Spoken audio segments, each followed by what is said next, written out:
Hi, thank you for joining me this evening. Happy Sunday, everyone. So, welcome back and welcome if you're new. Tonight we are pulling a roomy message for the collective. Let's get a roomy message for the collective. Let's find out what's going on in your sacred love connection with Rumi. Okay. We have Divine Mother manifests. That's 15. Divine Mother manifests. Bottom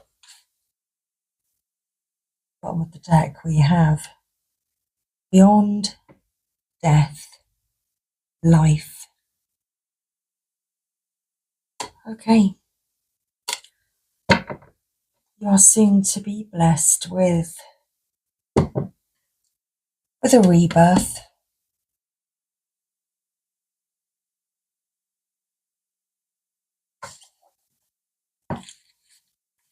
Card 13. Card 15. And card 1. Just need to read from the book this evening. We are not to,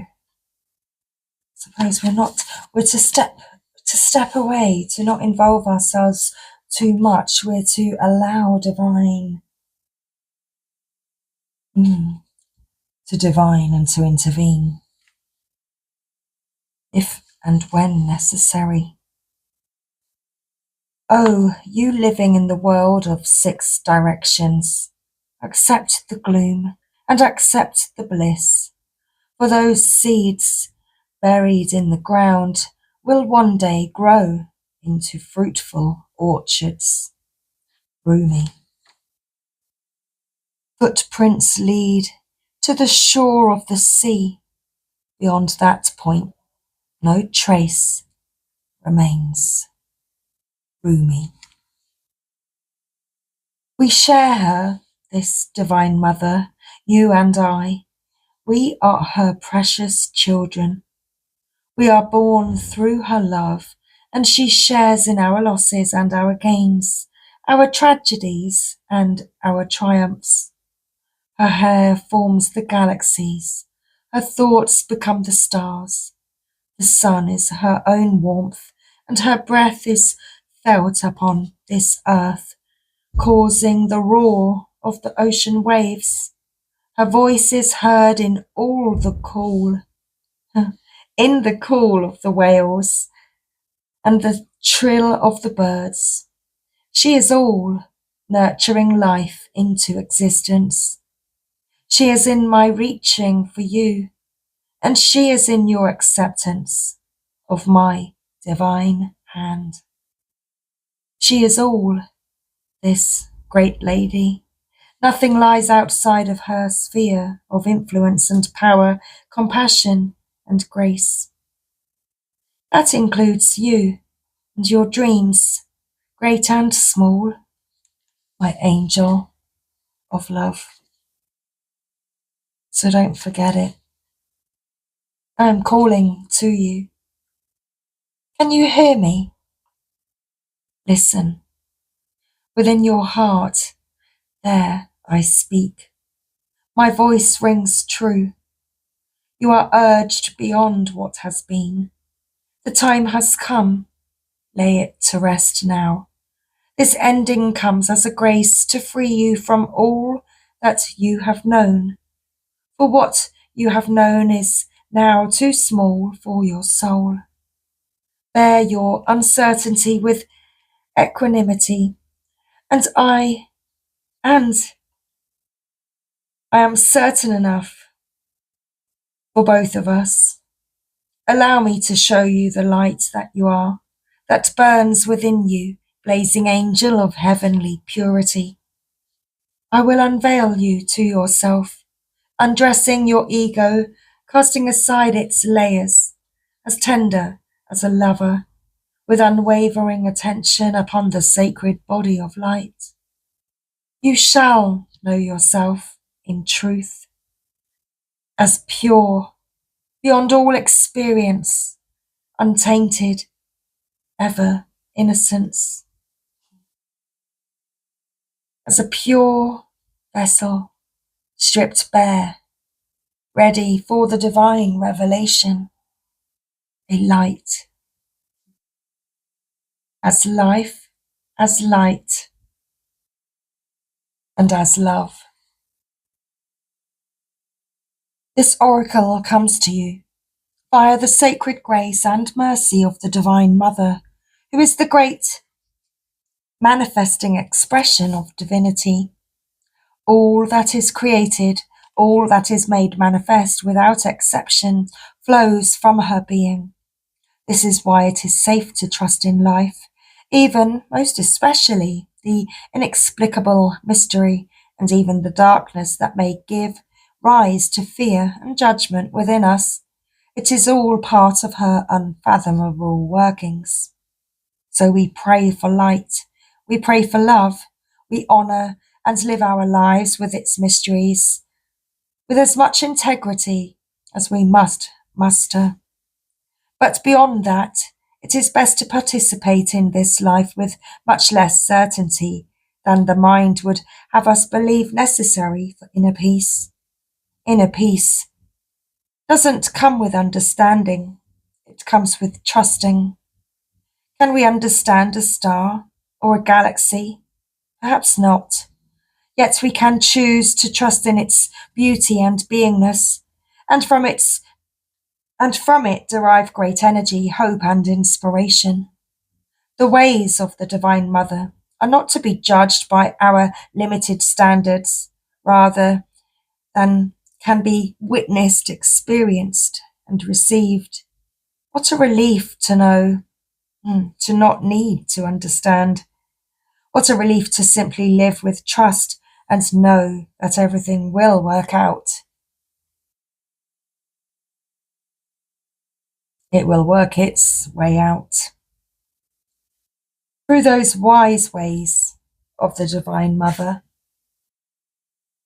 there is a gift headed to you now. Will you receive it? That gift is one of manifestation, something you have been walking towards, perhaps. Something you have been working towards, growing into, loving and dreaming for, perhaps for a long time, is coming to fruition. Perhaps you have caught a sniff of the aromas from the divine kitchen and know the meal is nearly ready, and its smell is delicious. Or perhaps you have already been a curious and naughty angel. You've poked your head through a door to the divine dining room, only to be captivated by the candlelight dancing in reflection upon gleaming silverware, and the subtle sounds of crystal goblets and finest china being laid down upon an exquisite dining table. Or maybe, dearest one, you have absolutely no clue what is about to happen. With your thoughts and attention so often turned to the past or future, you have yet to realize what is coming to life for you this moment. Perhaps you will not gain any advance notice. You will instead run smack into the middle of a dinner party hosted in your honor, and perhaps even feel unprepared, wondering if this morning's yoga attire is suitable for such a grand occasion. You are being asked to receive this gift completely and utterly, whether you feel sufficiently worthy or not, or appropriately and readily attired. It is time, and the bestowal of this gift is as it should be. Whether it seems to be in the best form or how it should be according to your opinion or the opinion of others, it is as the Divine Mother has accorded it to be. She has her wild ways, of course, and oftentimes her workings in the world are, to put it mildly, downright unfathomable. Yet somehow all things, all creations, all of life her every working serve love. You are one of her creations, and so is the imminent manifestation of your own heart truths. Live it, love it, receive it completely. It is yours, and meant to be so. No matter whether or not things appear to be working out, they are. And you are held in the loving protection of the Divine Mother to keep you from straying from your highest path and divine destiny. There is work here for you to do upon this planet in your own unique way. It is the work of the Divine Mother, the work of love. So then, allow her to care for you, even if you wonder what the heavenly minx is up to at times. The soul craves variety because it leads to wholeness, and wholeness leads to divine revelation. The purpose of the soul incarnating in this world in the first place is to realize its divinity through the sacred crucible of life. The older the soul, the closer it is to the realization of divine oneness, and the more powerful its determination to shed that which would constrain complete and conscious immersion into the divine presence.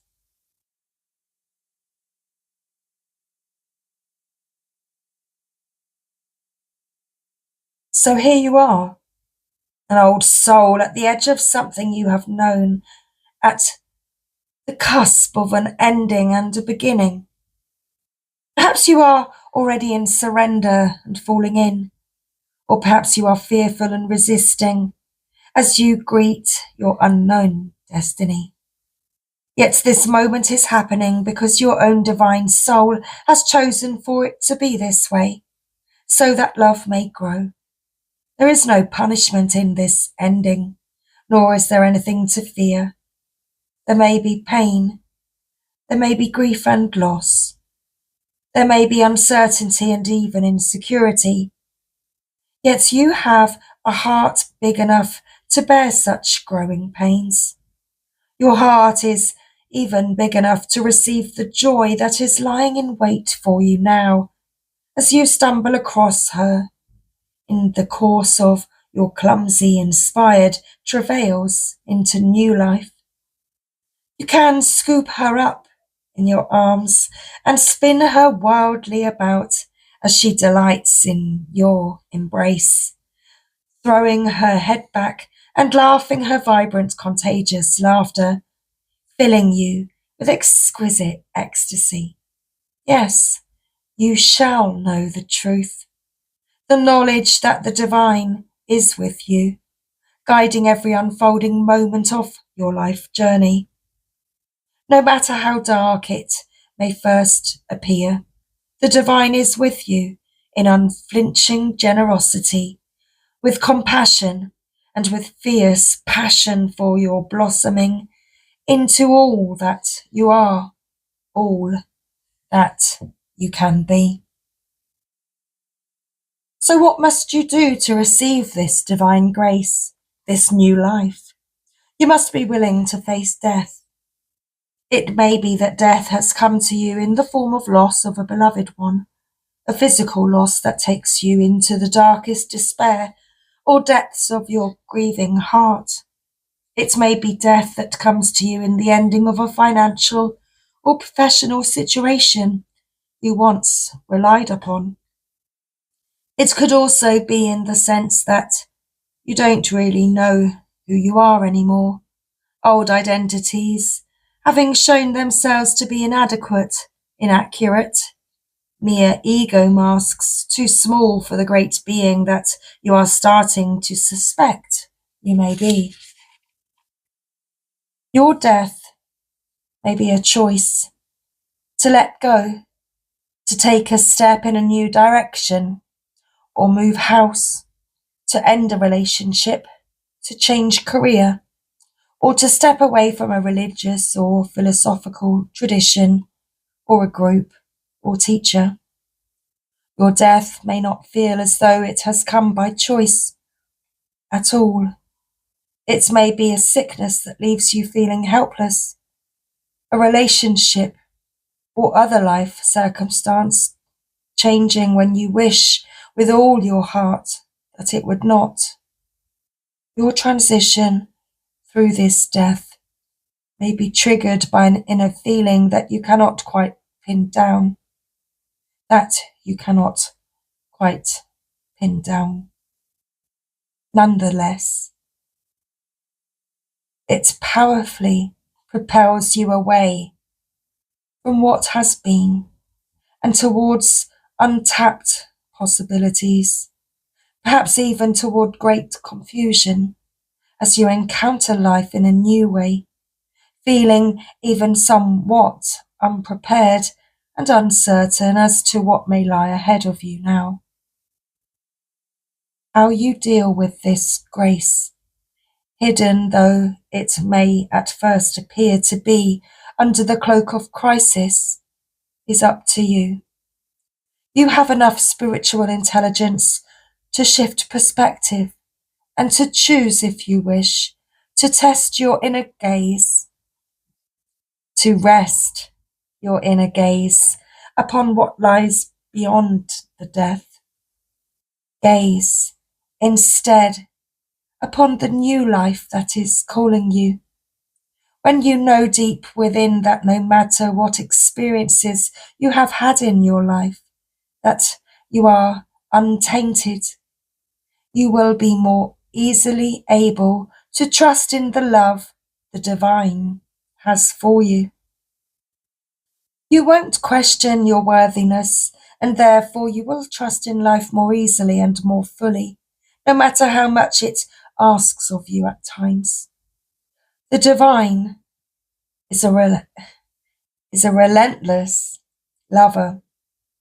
It wants nothing less than your total being to be held in its grace.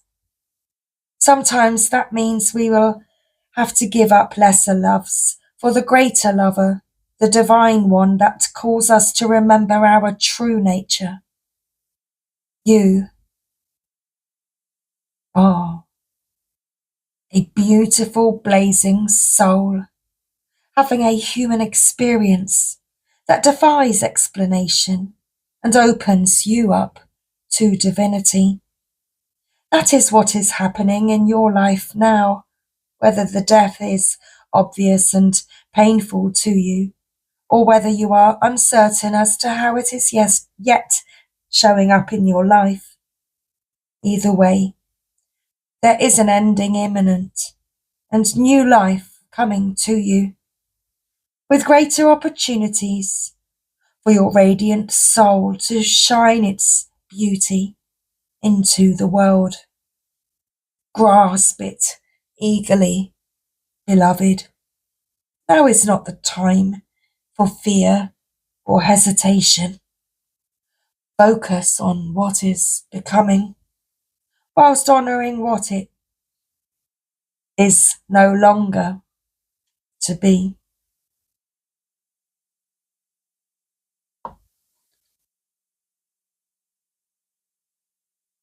I feel you might need a blessing, because it is a blessing, even though it may not feel that way. It is indeed a blessing.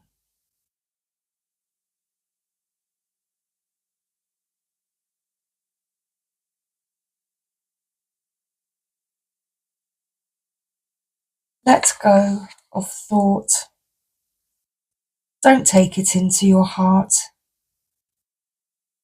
You are naked, and thought is like ice. You use thought to seek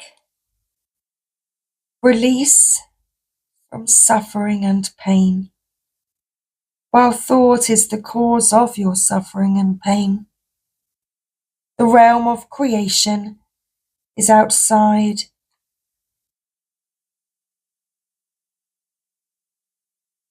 the scope of thought.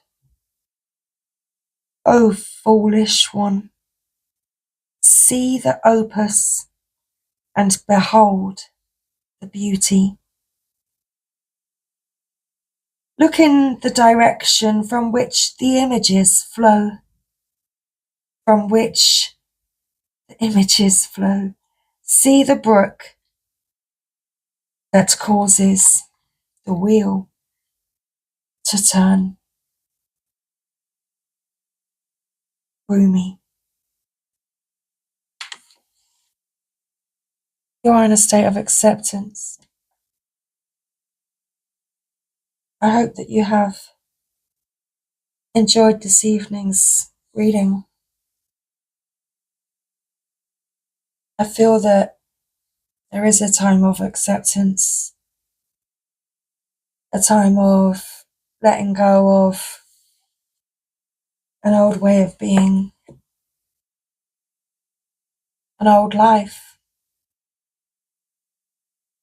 accepting and making way now for this new life and love, which is manifesting for you at this time. So whatever is happening, it is happening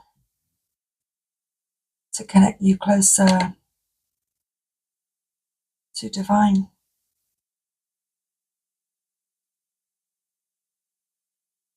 Your soul